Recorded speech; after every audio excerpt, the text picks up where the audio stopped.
So last week I made some bold predictions. I said that New England would not only beat the Colts, but that they might embarrass them. And that San Francisco would beat Seattle. Now, did that happen? Not exactly.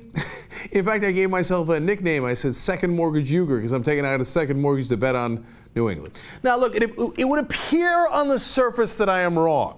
But when you go beneath the surface and you really look at the details, what you find out is that I'm totally wrong. Okay, not even close. All that Peyton Manning choking nonsense did not happen. So you might be wondering, what's the belt doing here? I mean, this is because I was on a roll. Not only was I the TYT Fantasy Football League champion and hence earning the belt second time in 4 years, but I had been getting a lot of the predictions right. Well, I now have to retire the belt because that is not the case, but I do have a new use for it, and it's basically for this. Stupid, stupid, stupid. Oh my God. For those of you who hated my unbearable bragging, well, believe me, in the immortal words of Ed Reed, I'm hurt, dog. Don't ask me if I'm all right. Hell no. Hell no. I put my money where my mouth is, and it's no longer there.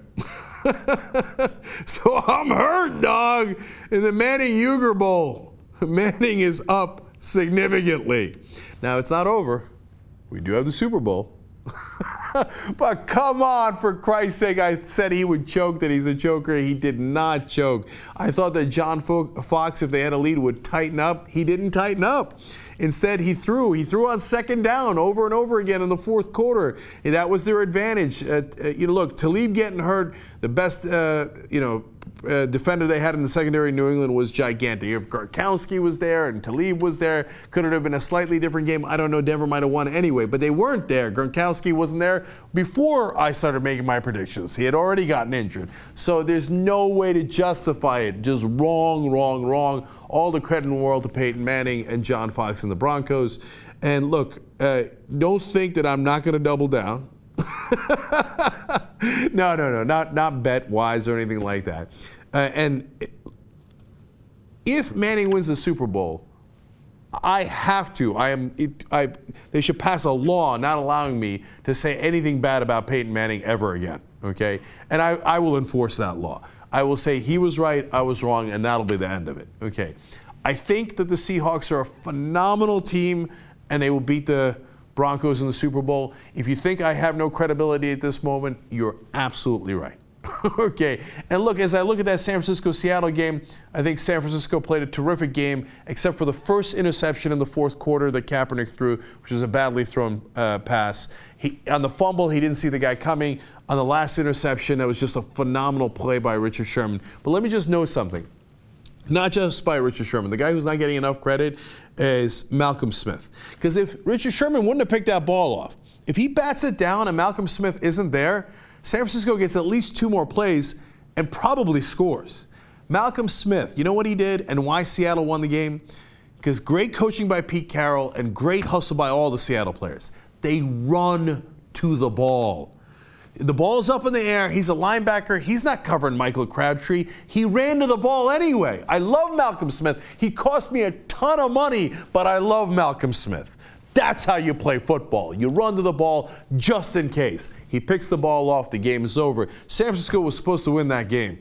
And I say this not because of my stupid predictions, but because I've seen that game 100 times when there's 2 good teams playing.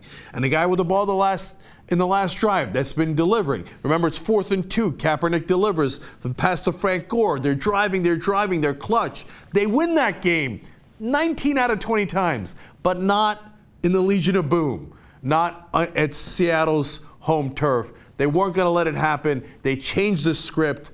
All the credit in the world to Seattle. So all the haters of me who said Seattle and Denver were going to the Super Bowl, you were right and I was wrong. The only thing I ask is, when I'm a goofball and I'm in the sports arena, just don't let it color how you view me in the political arena. In 2012, in politics, 12-0 in my predictions. Keep it real, okay? In sports, I was on a roll for a while. We seem to have kind of hit a rough patch here.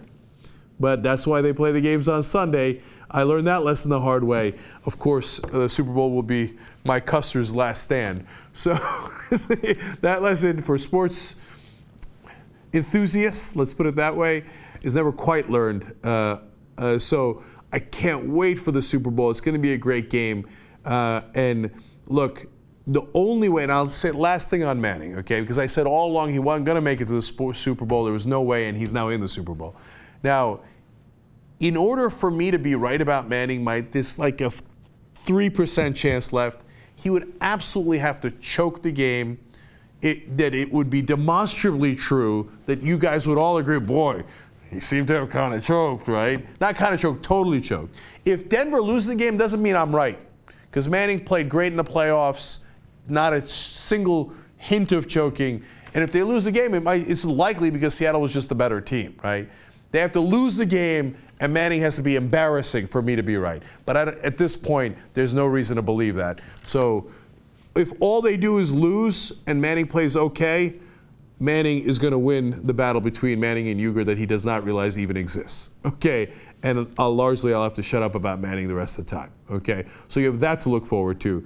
But the Super Bowl, #1 offense against the #1 defense should be awesome.